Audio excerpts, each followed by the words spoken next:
नमस्कार किसान साथियों, एक बार फिर से स्वागत है आप सभी का आपके अपने YouTube channel agrotech and review में। किसान साथियों, आज इस वीडियो के माध्यम से हम जानेंगे कि पहले पानी से पहले हमें क्या क्या सावधानियां रखनी चाहिए और क्या करना चाहिए जिससे कि हम गेहूं की अधिकतम उत्पादन ले सकें। वीडियो शुरू करने से पहले किसान साथियों, अगर आपने चैनल सब्सक्राइब नहीं किया है तो चैनल को सब्सक्राइब कर लें ताकि ऐसी किसानी संबंधित सूचनाओं से मैं आपको अवगत करा सकूँ। आते विषयात पर और जान लेते हैं किन किन सावधानियों को हमें ध्यान में रखना चाहिए। सर्वप्रथम मैं बात करूंगा खरपतवार नाशक के स्प्रे के बारे में। ज़्यादातर किसान भाई खरपतवार नाशक का स्प्रे करते हैं, वो ये सोच के करते हैं कि प्रथम पानी के बाद स्प्रे किया जाए जिससे कि जितने और खरपतवार के बीज ज़मीन में हैं वो और बाहर निकल आएँ।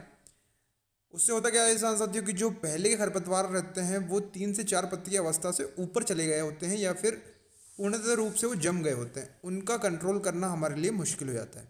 ये गलती उनकी रहती है। हमें खरपतवार नाशक का स्प्रे पहले पानी से पहले कर देना चाहिए जब खरपतवार 3 से लेकर 4 पत्ती की अवस्था में हो, वरना उनको कंट्रोल करना और उनको मारना मुश्किल हो जाता है। जान लेते हैं दूसरी सावधानी के बारे में, यानी कि यूरिया के इस्तेमाल के बारे में। भारत के लगभग सभी किसान यूरिया का इस्तेमाल पहली सिंचाई में करते हैं। क्षेत्र की मिट्टी के हिसाब से किसान साथियों, यूरिया का इस्तेमाल हम 3 बोरी प्रति एकड़ या 2.5 से लेकर 2 बोरी प्रति एकड़ की दर से करते हैं। किसान साथियों, वैज्ञानिकों के शोध से ये पता चला है कि जो किसान साथी यूरिया की पूरी मात्रा पहली सिंचाई में इस्तेमाल कर लेते हैं उनका उत्पादन उन किसान साथियों से कम रहता है जो कि पहली सिंचाई में 2/3 मात्रा का इस्तेमाल करते हैं और बची मात्रा का इस्तेमाल दूसरी सिंचाई में करते हैं। मान लीजिए उदाहरण के लिए किसान साथियों, हम 2.5 बोरी यूरिया प्रति एकड़ की दर से इस्तेमाल करते हैं तो 1.5 बोरी हमें पहली सिंचाई में इस्तेमाल करनी चाहिए और बची 1 बोरी हमें दूसरी सिंचाई में इस्तेमाल करनी चाहिए। उसी के साथ अगर मैं अपने पर्सनल एक्सपीरियंस की बात करूं तो पिछले 2 साल से मैंने क्रिस्टल कंपनी के क्रिस्टोराइजा जैविक खाद का इस्तेमाल यूरिया के साथ दूसरी सिंचाई में जो 1 बोरी के साथ क्रिस्टोराइजा का इस्तेमाल किया है, उसमें देखा किसान साथियों कि जो मैं पिछले 2 साल से JW322 गेहूँ में इसका इस्तेमाल कर रहा हूँ, जहाँ पर अधिकतम उत्पादन मेरे क्षेत्र में 322 गेहूँ का 22 क्विंटल प्रति एकड़ की दर से रहा है। इसके इस्तेमाल के बाद से 25 से लेकर 26 क्विंटल प्रति एकड़ की दर से मेरा उत्पादन निकला है। बात करूँ अगर मैं क्रिस्टोराइजा के इस्तेमाल की तो इसका टेक्निकल नेम माइक्रोराइजा है और इसको 4 किलोग्राम प्रति एकड़ की दर से आपको यूरिया में जो एक बची यूरिया का आप दूसरी सिंचाई में इस्तेमाल करेंगे उसमें मिलाकर आपको इसको इस्तेमाल करना है। तीसरी सावधानी के साथ साथियों जिंक के इस्तेमाल को लेकर है। वैसे तो हमें 2.5 साल के अंतराल में जिंक का इस्तेमाल करना ही चाहिए, लेकिन कुछ किसान साथी इस पर ध्यान नहीं देते हैं। जिन क्षेत्रों में जिंक की कमी होती है वहाँ पत्तियाँ बीच से मुड़ जाती हैं तथा सूख कर नीचे गिर जाती हैं। पौधों की हाइट नहीं बढ़ती, बोने रह जाते हैं तथा गांठों की दूरी कम हो जाती है।